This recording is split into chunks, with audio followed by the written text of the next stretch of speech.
Hi, everyone. Thanks for joining us today for our next Lead Her coffee series. I'm Elena Arney. I'm the Director of People and Culture at Crosschq. And at Crosschq, we like to say we help companies take the guesswork out of hiring through our intelligence cloud. Today, we're going to be talking about something that impacts nearly 70% of adults in their lifetime, and that is imposter syndrome. I know it's something I've personally struggled with myself, so we're super excited to address this today. But before we introduce our panelists for today, I wanted to give a shout out to my co-host, Deborah Carney, as well as our digital producer, Renee Rabak. And I wanted to also let everyone know we are recording today's session. So if you want to send it to your friends after, you can, but I also wanted you to be aware that it is going to be recorded. So Deb, why don't you introduce today's guests? Yeah, thanks so much, Len. I'm really excited because today we have three different guests from very different perspectives. We have Katie Mehnert. She's a CEO of Ally. Then we have E.B. Sanders. She's a career coach, consultant. She also comes from a creative recruiting background. Then we have Jenn Oswald, head of people from Good Time. So I'm going to hand it over to them. They can tell you a little bit about themselves and their company's best. So I'm going to start with you, Jenn, and then you can pass it to EB. EB, you'll pass it to Katie. Jenn, go ahead. Awesome. Thanks for having me. So I'm Jenn Oswald. I'm the head of people strategy for Good Time. And so head of people strategy covers all things people and culture. So recruitment, training, and, traditional kind of HR. We lump everything in the people area. And Good Time is a meeting optimization engine. So what we do is we enable companies to turn time-wasting meetings or time-wasting interviews into smart meetings so that companies can hit their goals faster. So we have Good Time Hire, which is the solution for the interviewing side, and it helps companies hire about 70% faster. And then we have Good Time Meet, which automates your internal meetings. So that's a little bit about me. Excited to chat today and love to hand it over to EB.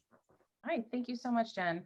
So yes, I'm E.B. Sanders. I am a career coach for creative types, I like to say, and I am a consultant, staffing pro, all of these sorts of things. Like Deborah said, I do come from a creative recruiting and staffing background. So I get wonderful insights into all of these fantastic employees that everyone is hiring all over the place. Currently, I'm doing a lot of sort of corporate coaching. Companies are bringing me in because of the Great Resignation. They're really trying to up some of that retention by addressing employee issues. So that's where the focus of my time is spent most of these days. I'm really excited to be here. I think this is such an important topic. It's a topic I talk about a lot because it's one that I think we all need to talk about a lot. So I'm glad you're all here. I'm really excited to be here myself. And thank you so much for having me. So I'll pass this over to Katie. Hi, everybody. I'm Katie Mehnert, founder and CEO of Ally Energy. And at Ally, we are building culture, skills, and careers to power an equitable energy transition. So next to COVID, as you all know, at least here in America, the number one and number two items on the agenda from a society perspective is environment and equity. And so I come from the oil and gas industry, that big bad industry that you hear about, but decided about 7 or 8 years ago that I would leave my industry to help transform and change it from the outside. And so it's an exciting opportunity. We are a partner with Crosschq and love working with them to help reduce that cycle time so we can get some qualified, equitable talent in the seats of energy jobs and driving that transition forward. So I'm really excited to be here with all these rock stars so we can talk about a topic that none of us really likes to talk about. So I'll hand it back to you so you can facilitate us through that. Thanks so much, Katie. And we love working with you guys as well. So yeah, today we're just going to sink in. Everyone who's in the audience, if you will, please put all your comments into chat and we will try to get to, this is a very interactive conversation. Grab your coffee. This is relaxed. But we do want to kind of sink in and let's get into it. So today's conversation, we're about imposter syndrome, but I just even want to start with that. When we were just talking before we were, before we even started, my intern Lauren, she's actually on this conversation too. And we were talking, and we're like, she asked, what is even imposter syndrome? And that's actually a valid thought. EB, I'm going to lean into you. Like, can you even tell us like your definition of imposter syndrome? And is that even a label that we should be giving ourselves, imposter syndrome? Right. Yeah, it is a really interesting idea. When this sort of concept first came into being in the 70s, it was actually referred to as imposter phenomenon. And somewhere along the way, that became syndrome, which is problematic in that it pathologizes it, right? And what it's saying is, oh, there's something off neurologically with everyone that's experiencing that. However, the statistics from these first studies, when they, discovered this thing, this is one of those statistics that makes me laugh, because why it's referred to as a phenomenon is that it is between 9 and 82% of people is, this is something they're dealing with. Anything that is, 9 to 82% of the population, that is much more than a syndrome. That is a phenomenon. So there is this idea that pathologizing it, calling it syndrome, isn't quite correct, but we've lost the term phenomenon because we needed it to be more specific. So I tend to use the term inner critic. And if that doesn't work for people, we find some other very personal voice when we're talking about it. I have a colleague who refers to it as vampire voice. And it's a way to personalize it and acknowledge that you're not ill. There isn't a medication that's going to fix this for you, that this is something that most humans engage in. It's a behavior that just is inherent to who we are. And so it's not a problem per se, right? It is something that exists, and you can talk about it, you can acknowledge it, you can work around it, but there isn't a medical fix for it. That's a really good perspective. Jenn, have you, I imagine since you're on the talk, have you experienced imposter syndrome, or can you give us an example of like maybe the first time you felt it? And my perspective, it's not something that just it comes and goes in waves in our lives. Yeah, I think that there's been like a few distinct times in my life where I've really felt this phenomenon. One was when I was in college, and I was basically trying to figure out what I wanted to do with my life, right? And I was always, pretty good at math and science, and particularly math. So I was trying to figure out, what can I do with math? And I was leaning towards engineering. And I can remember going into an engineering class, I had my fancy calculator that I just absolutely loved. And, I was the only female in that class. And I remember looking around and just feeling like I didn't belong. I thought, I don't know why, but right. Like I felt like there's no way, I'm as smart as the rest of these people. I just didn't feel like I belonged, or that, quite frankly, reflecting back, like I even almost like deserved to be there. And I don't know why I felt that way. Like I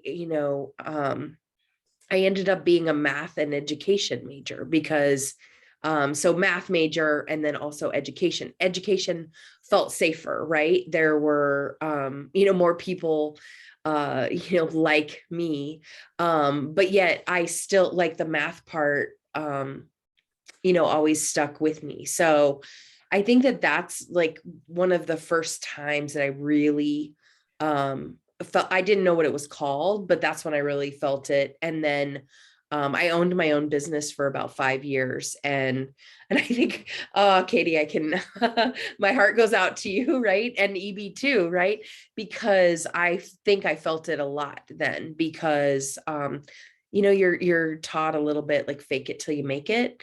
And that doesn't resonate very well with me, because I try to be a very genuine person, and I am human, and I don't know everything. And so that's where it like creeps up too, of where you feel like you should know the answer. So I really like how our society even is, or work society, I feel like is leaning into more vulnerability and authenticity at work, because I think that can help combat some of these feelings. Jenn, I love that you shared that, because it starts as early as college, or probably can even start as early as high school or even younger. So I think I think somebody put in the comments that, didn't even know what that was called back then. So I think that's really important and awesome that you just shared that. I'm sorry to go through that, but I think we can all relate to that. What about you, Katie? Well, first of all, I think I might have everybody beat on age, because for me, imposter syndrome started very young. It feels like really two things. It's self-doubt and feeling like you're a fraud.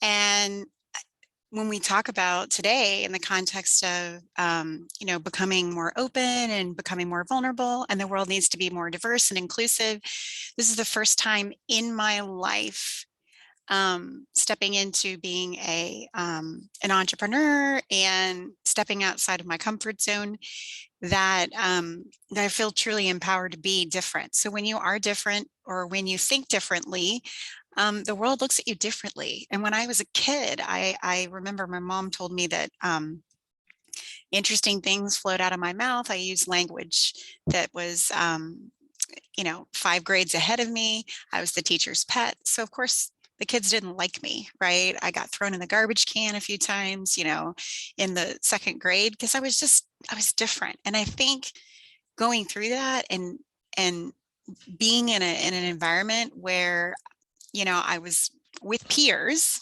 age peers, but from an intellect perspective, from a curiosity perspective, I was always such a curious kid. I was always into things that the adults were into, right? And so I learned very quickly, like, okay, I need to meet people where they are. And I read a lot about how, obviously, imposter syndrome impacts a lot of people, but a lot of high achieving people, you will hear stories, right, of people who say, that they had this challenge.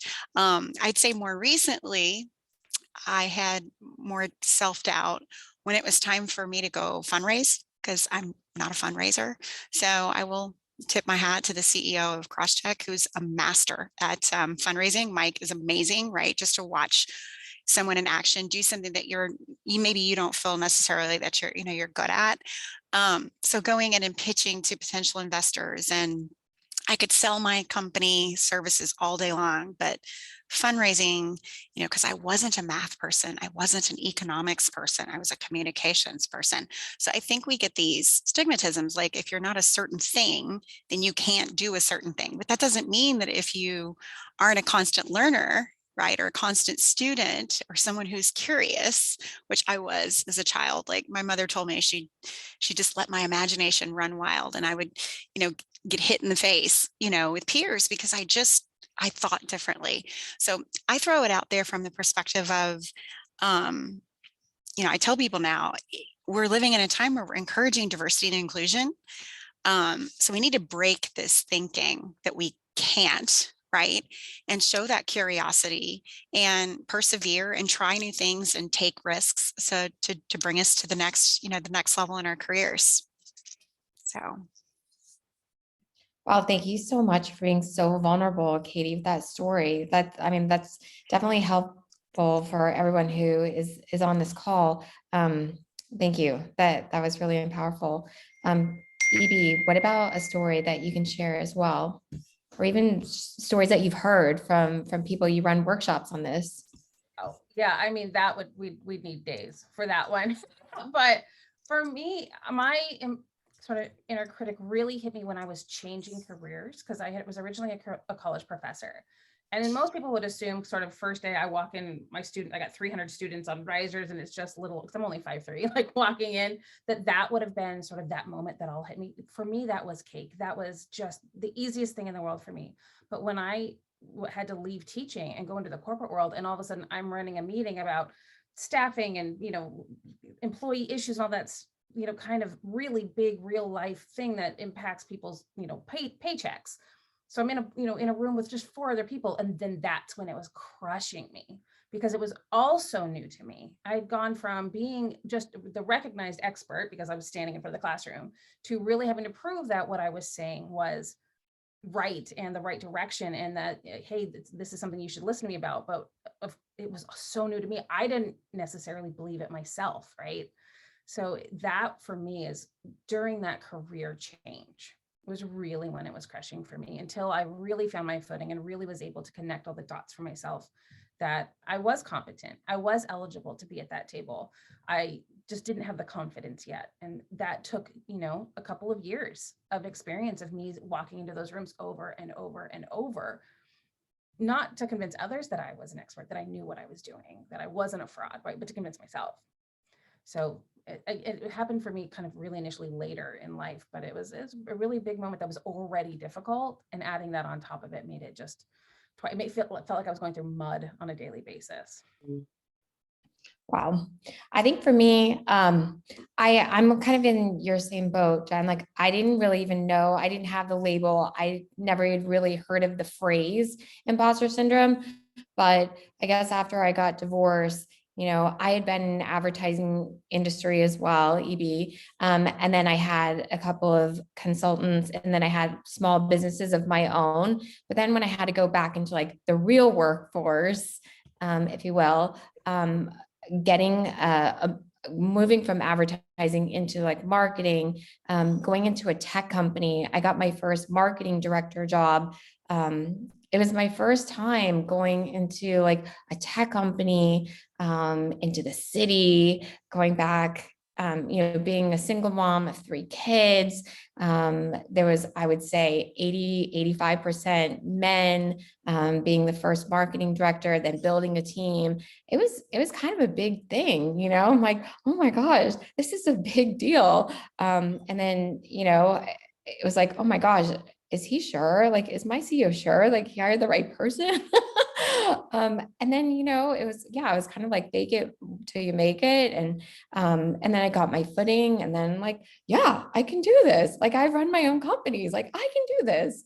But yeah, I definitely felt the whole imposter syndrome kind of thing for a while.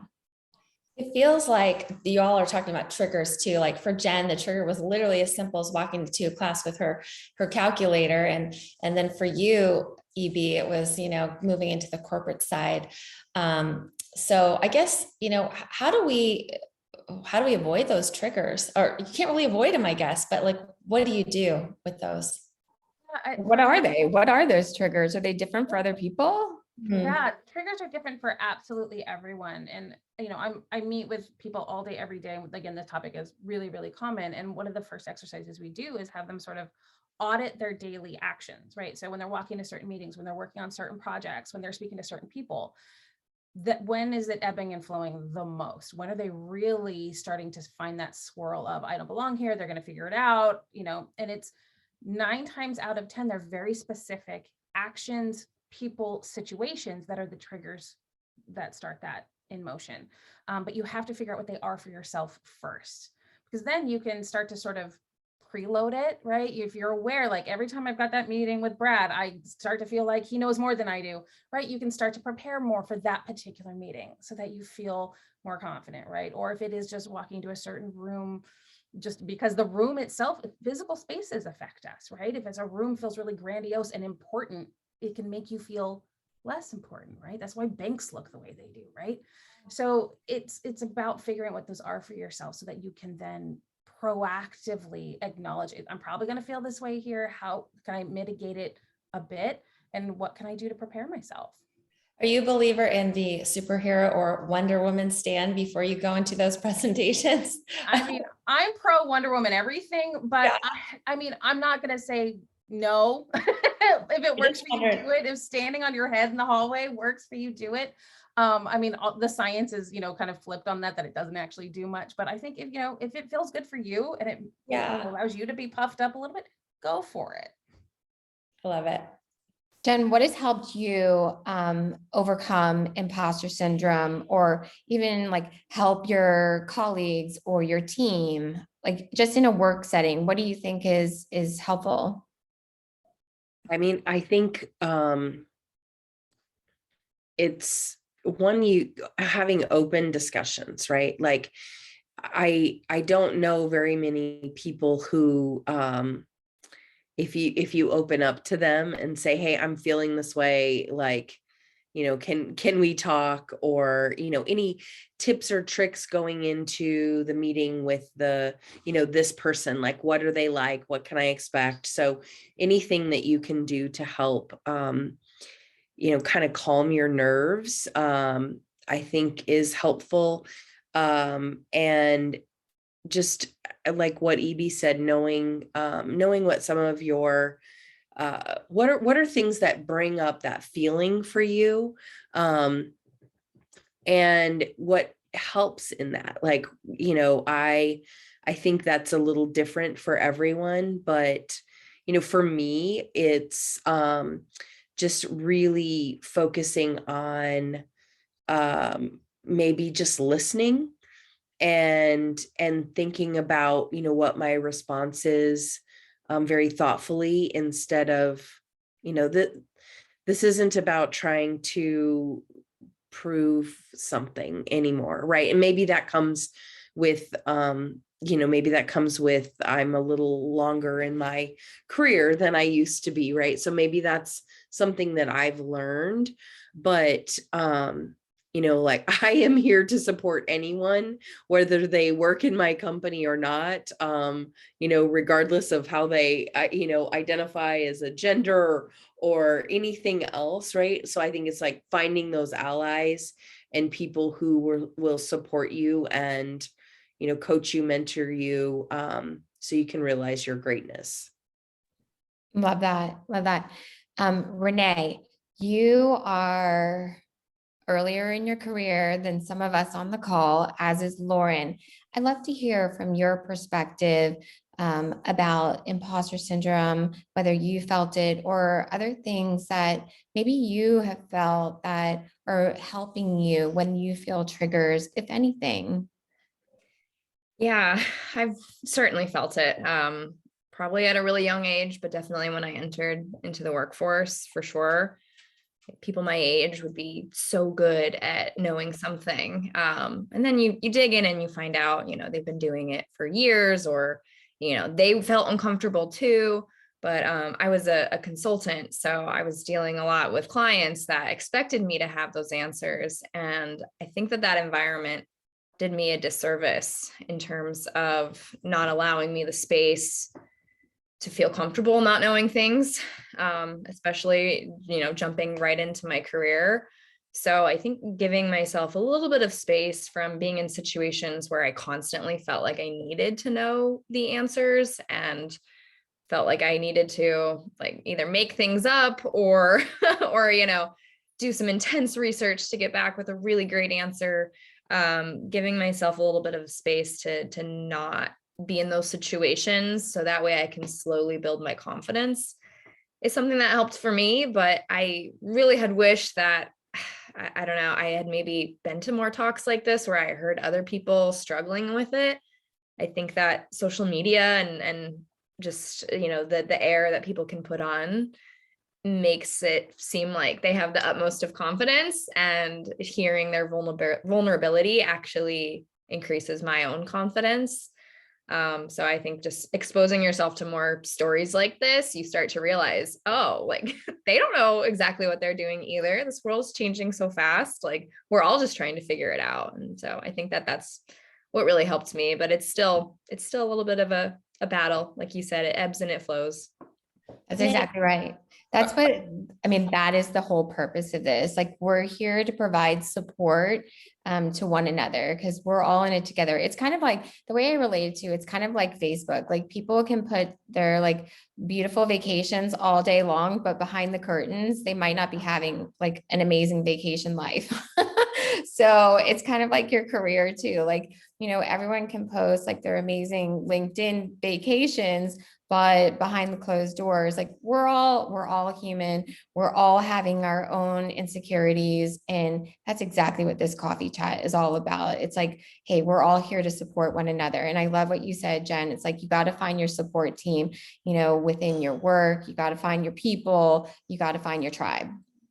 I have a follow on to what Renee was talking about, trying to avoid those situations or people that make you feel that way. I guess for Jen and EB, I want to know, what do you do if you have a boss who is not supportive, who's a trigger? And then for Katie, as as a CEO, what do you do to help some of the leaders below you that may be struggling with imposter syndrome? So I'd love to hear from all three of you on that. Jen, you want to go first on what do you do if you have a boss, because you're in people, and like, what do you do if you have a boss who like is a huge trigger for you or not a cheerleader for you? Yeah, gosh, that's such a hard one. And I think, I think that's a little bit at the crux of why we see some of the great reshuffle or resignation that people are talking about, because I think people are realizing, there's more to life than work. And if I'm in a situation that is toxic for me, whatever that may be, there are other, opportunities. I would say, like leaving, I would not suggest is necessarily a first step unless it's something that is, a level of toxicity that, is impacting your mental health, right? Like there's different levels of toxicness. But I think that it's back in the day, I used to say for people, I said, you kind of need, I used to call it, I hope this isn't offensive to anyone, but a bitch buddy. And you need someone at work, like not your significant other or partner or anything, someone who kind of understands your situation. They could have open and vulnerable conversations with, that it's not gossip, right? Like, but just having an ear of someone who understands and maybe can offer a different perspective or coaching tips. If you can find that at work, I think that's really valuable. And just knowing that, that fine line between like, I need your help in, I'm feeling this way, and how do you approach it? And, it does take more courage than to you yourself. If you have a relationship, with a peer or even someone you consider, a superior, to have that conversation about, this is how I expect to be treated. Yeah. And I know I'm taking us a little bit off, but it just occurred to me when Renee was talking, like, sometimes there's triggers for imposter syndrome that really have nothing. And then there's other triggers that it's like, well, how this is just making it worse. So how do you deal with that? So that's super helpful. Yeah. And Katie, you probably see how you've got people below you that maybe are struggling, and how do you mentor and support them? So, well, the first thing I will say is, in my industry, I'm a public figure, and I went from being just a girl who cared about diversity and climate change to a public figure. In at the intersection of some very sticky social challenges, right? I mean, equity and environment, like I said, next to the pandemic, two sticky topics that are on the minds of people right now, right? And so it's a constant struggle for me. I have a coach, and one of the things that we're trying to encourage in our team and encourage in our culture is to be really open about when we're having those moments, and maybe even sharing in the moment if we feel comfortable. So just this morning, I told my team, I said, I'm really struggling right now. I had a moment yesterday. Does anybody want to coach me? So what I found is that it happens all around us, above us, to the side of us, right below us. And the thing that I've struggled with the most too is not listening to the critics. So if you're a social media influencer, I don't read the comments anymore, right? I try and focus on, it's kind of like what someone said earlier about, being positive before kind of going into the moment, dressing the part or however you need to feel to kind of make yourself feel good. Sometimes when I take on a sticky topic, I know, like, I have in my brain how I want to position it, but I also know what the critics are going to say. So sometimes I think it's stepping through the experience too prior. But one of the things that's most effective, at least in my team, is let's just call it out when it happens and say, hey, do you have a minute? Can I get some feedback from you? And then the last thing I will say is, especially because we're in this hyper digital world, is several weeks ago, I literally came out and told everybody on LinkedIn, I am not okay. And that is okay. And I took 2 weeks where I just did not connect socially. And it was a beautiful break, because I do think it's bad enough to have your inner critic in a world of social media where everything is on all the time. We have negative messages, we have all kinds of mixed messages. So I feel like sometimes just centering ourselves and getting rid of unnecessary chatter is another way to kind of motivate. So, and I tell my team that, I'm like, sometimes we just need to have like digital breaks where we're like, okay, no more Slack today, or, take a day off where we need to just, recenter our minds, because it's unbelievable to me. I mean, I'm 46, so that tells everybody how old I am. I remember the days when we did not have YouTube, Facebook, LinkedIn, like we didn't have this kind of, always on constant feedback. And I really do think that adds to the element around doubting yourself. I mean, go read, it says social media is killing us, and I believe it. So I'm trying to reduce that, and then encouraging my team to speak up, like, hey, in the moment, like what's going on? Like, let's check in, and can we help each other? Because the CEO doesn't have all the answers. Are you kidding me? The answers are in the room with the team. Yeah, but you're leading by example, which is awesome. Being that it's not always easy. Vulnerability is especially when you're talking about climate change. It's not easy. So I love what you said. So many different points to unpack there, but I'd like to go back to you, EB, for a minute of one thing that Katie had mentioned. Do you think, and I wholeheartedly think this as well, do you think that social media is definitely heightening the imposter syndrome that people are feeling? For many / most, yes. For people who are really secure in who they are and really confident, they find it as, just they take it at face value. People who have sort of struggled really finding their own footing, which is, let's be honest, most people, it becomes, it's the old saying, comparison is the thief of joy. And joy can come from feeling like you know what you're doing, So it absolutely, when we do play the comparison game, it can really undermine what you're trying to do. And in those moments, digital breaks are fantastic because they allow you to reconnect with just you, right? Without all of that comparison. Like, who are you at your core? Why are you working? What is your work about? What is the whole reason for any of it? And once you can reconnect with that, it becomes much easier to not take a lot of what's going on to heart. I mean, poor Katie's got a whole, different situation going on than most people. Because what she's doing has so many larger ramifications. But for the day-to-day, for most of us, it's about, why are we doing the work that we're doing? Well, most of us don't wake up one day just going, oh, it'd be super funsies to work a 70-hour week this week. Like, right, we're doing it for a reason. And reconnecting with what those reasons are and who we are and what we want and why we want those things. It's kind of like builds a little shield of, it doesn't matter what all of that chatter is, because I've got my own path, I'm doing my own thing. But for some, the comparison and the information that's out there on social is really invaluable, and they can use it to their advantages and notice, like, oh, if I'm getting envious about this person's career, or I really wish I could do what that person is doing, and they're speaking and they're doing this and what they're writing, it can be actually really insightful. If that enviness, that I want those things, then that's telling you want those things. And you can actually really use that to your advantage. If you're feeling there's a lack because you're constantly comparing, you can start being like, oh, well, I don't have to compare. I can compete. I can start getting those skills. I can start buying those things. Hopefully that's not your thing, but you know, you can start really interacting in a different way with how you're showing up. If you're seeing that there's a lot of want there and there's a lot of lack there.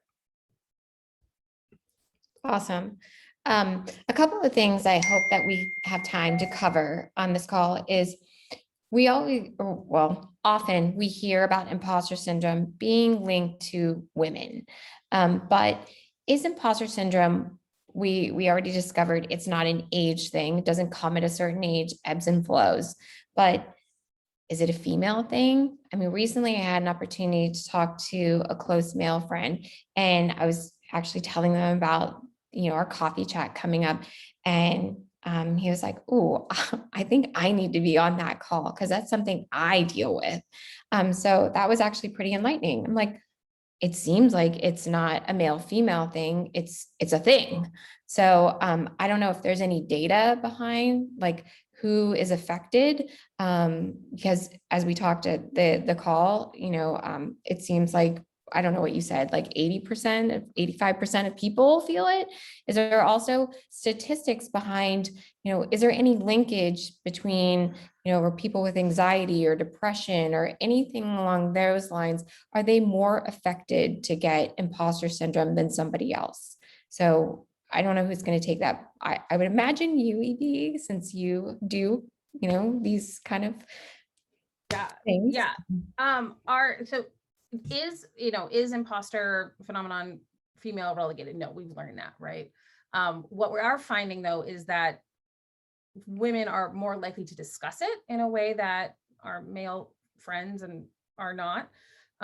However, within those populations, if you are, you know, of color, if you are part of the LGBTQI community, if you are binary, if you are trans, all of these sort of things, you're going to feel it more often because you're also being told, hey, you don't actually really belong here. So you're getting more stimulus to tell you that, oh, that thing you think you don't belong, you're right. So it's not that cis het white males don't feel it. They feel it less often. And it's not as reinforced in society, but what is reinforced is that they're not supposed to talk about it when they are feeling it. But for our folks who are neurodivergent, especially our ADHD friends, they really, really struggle with it because they're sort of doubling down with a layer of their normal functioning, you know, and trying to mask all of the things and do all the regular behaviors and adding this on top of it. So there's sort of a saying in the community of you have to work twice as hard to feel as if you're half as good, because they are really struggling with this idea of, oh, the neuronormals just get it. They understand things that I don't, where, as we've all seen, no, we don't, right? Everyone is really struggling with that. But if you are neurodivergent, there is just the daily baseline of functioning that you're trying to work with, and then trying to feel as if you're competent and as if you're fitting in. And I'm not finding my stats right now. I had it somewhere, but there is something along the lines of 27% of folks with ADHD are really just trying to function at a basic level. And it's something like 3 times as that when they get into a corporate situation. And there's this concept of self-restriction. They feel like they have to hold back. They have to do things very differently just so that they can be seen as just baseline competent. So they are really struggling in a way, you know, Carol, they're really struggling in a way that, you know, is crippling in a way that for our, you know, non-neurodivergent folks, they don't have to deal with. Oh, that's fascinating. Katie, I'm going to go back to you for a second. Is there anything, or even Jen, is there anything in place, any kind of programs that kind of maybe falls into place? Because since COVID, mental health and wellness has become such a big thing for companies in supporting employees. Now, does this come under, you know, under that umbrella that we can now support our employees, or is it, you know, one of those topics that, you know, isn't like a specific program, but we can just help our employees under mental health and wellness? You want me to go first? So Deborah, first of all, it's a great question. And I think back to the little girl that got thrown in the garbage can, and how I learned how to cope with that. And May is Mental Health Awareness Month, so it's great that we're having this conversation. I think there's two parts to this. I think there is the work we do in service of ourselves. I'm a big believer in therapy. It's on the list, the budget, if I can, make it happen, right? I make it happen. It's just like the gym and all the other things that we need, right, in order to be of sound mind and body. But there's the professional element too. So I have a coach that I meet with every other week, and I get in at least once a month and sometimes more to sit down and talk through things with a therapist. I mean, we are all created and we're all wired the way we are because of the environment we grew up in and the environment that, that promoted, supported, or demoted or didn't support us. And so I remember years ago, you could not talk about this. This was not cool, right? You didn't talk about your therapist. You didn't talk about your personal board of directors. At least that's what we call it now, right? That's the cool way of saying the people that are all around you. So I think it's super important as professionals and as leaders that we think through, and particularly now that we're over this COVID thing or to the next journey of it, making sure that we are taking care of our mental health, right? And I do think this stems back to it. I mean, if you look it up online, imposter syndrome is not categorized as mental illness, right? But at the end of the day, it gets back to a reflection of who we think we are. And that's powerful work that we have to do ourselves, right? We have to become more self-aware. Why do we think the way we think? Why do we respond the way we respond? Why do we get angry? How do we cope? And so I feel like there are two kind of, distinct spaces there. There is in the workplace, there's coaching and development to build confidence and skills, in leadership. But then there's also the hard work of where am I getting the thought that I can't do this? Where is it coming from?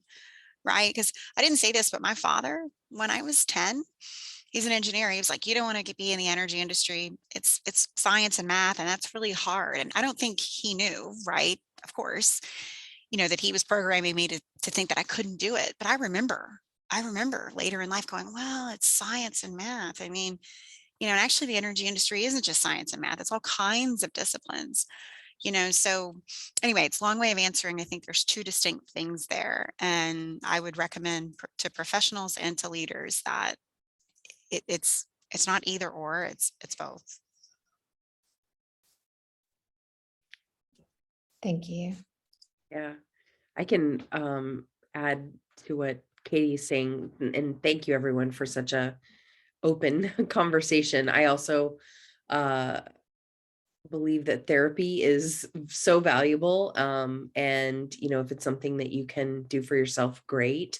I do think that we're moving into a space of where employers really need to think of the overall well-being of their people. And so, we're an early stage startup, similar, to Crosschq. I'm not sure about Ally, but I think one of the things that we look at as we go through our journey as a company is things that we would have looked at for employee wellness benefits, like mental health pieces are real things, and figuring out how, like, what people need to support them, I think is different. Whether that's, helping someone with, imposter syndrome as they're coming into maybe a new career or just even a new company, right? Those are changes that a lot of times we need support through. So I think we'll continue to see the landscape of benefits change over the next few years, and much more of a focus on mental health. That's so great. Well, we are out of time, which is a bummer because we could talk about this for the rest of the day, but I would just want to say thanks to all three of our guests. You guys are amazing. We are going to put their information in the chat. If you would like to connect with any of them, their door is open. They'd love to continue the conversation. And if you'd like to follow us, we've also put our social media handles in the chat, so you can find us there.